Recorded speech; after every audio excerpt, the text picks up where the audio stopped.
video is covering Unit 9, question number 7, and it says, what is the elevation of the tree to be saved nearest the lake?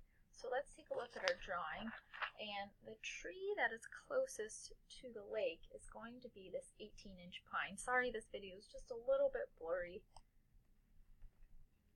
We're working with 18-inch pine here. Alright, the next thing that we need to do, if we look at the instructions in our textbook, it says to step 1 is to scale the distance between the two adjacent contour lines.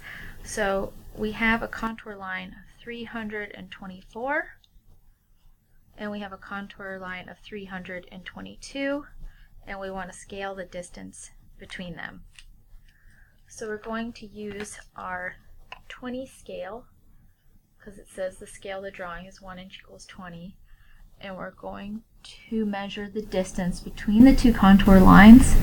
And when we do that, we have 10, 11, 12, 13 feet. So our distance this is my abbreviation for between.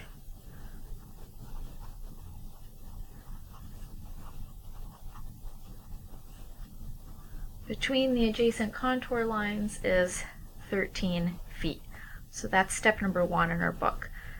And again, you can find the steps on page 63.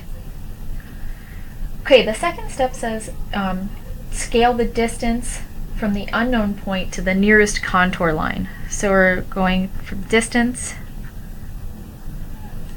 from our tree to the closest contour line. So tree to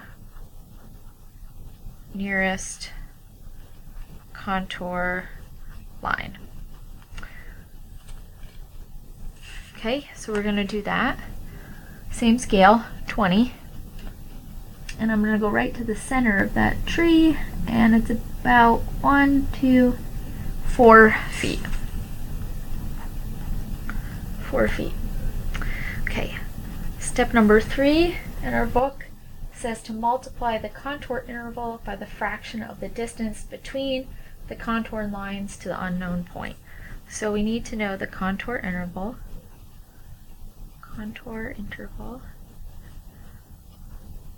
In our contour interval, we said, if we look over here, we have 322, 324, 326, 328. They are going up in increments of 2. So 2, 4, 6, 8, and then 10. So our contour interval is 2 feet. And our fraction of the distance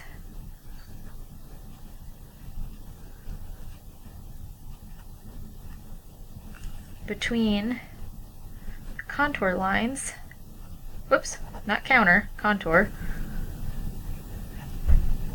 is going to be, we will use these two numbers, 4 over 13. So we're going to multiply 4 over 13 times 2. We can't reduce this, and actually I'm going to put it in decimal form, and my decimal is going to be 0.615 feet. Okay. Now step 4 says that you should, if the nearest contour line is below the other one, we're going to add this to it. If the nearest contour line is above the other one, we're going to subtract this. So what does that mean? So if we take a look at this, we have 322 and 324. 324 is greater than 322, so we are going to subtract 0.615 from 324 feet. So we'll do 324 we'll just do it like that so we have the right amount of space, minus 0.615 feet, and we end up with 363.385 feet, and we're just going to round that. We only want one decimal place here, so it's going to be 363.4 feet. So this 18-inch pine is at, if you can see my math, is at 363.4 feet. So let me just give you a view of that so you can see it again.